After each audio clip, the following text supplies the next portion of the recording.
5 वर्षात राज्यात राजकीय खेळ झाला। राज्यात फोडाफोडीचं राजकारण पवारांनी सुरू केलं। मनसे अध्यक्ष राज ठाकरेंचा पवारांवर हल्लाबोल। राज ठाकरेंचा विधानसभा निवडणुकीत एकला चलोरेचा नारा।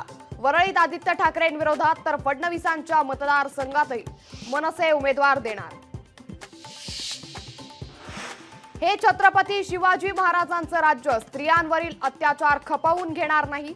अत्याचाराविरोधात शरद पवारांनी घेतली शपथ। तुमचं सरकार आल्यावर शपथ घ्या, राज ठाकरेंचा पवारांना टोला। महाराष्ट्र बंद कडकडीत झाला असता महाराष्ट्रातला बंद रोखण्यासाठी चेले चपाटे कोर्टात पाठवले। सरकार नराधमांना पाठीशी घालतंय। उद्धव ठाकरेंचा सरकारवर हल्लाबोल। महाविकास आघाडीची दुपारी 4 वाजता महत्त्वाची बैठक। ट्रायडेंट हॉटेलमध्ये महाविकास आघाडीची बैठक। बैठकीत जागा वाटपा। लोकशाही मराठी ऐका, पहा, जागरूक रहा।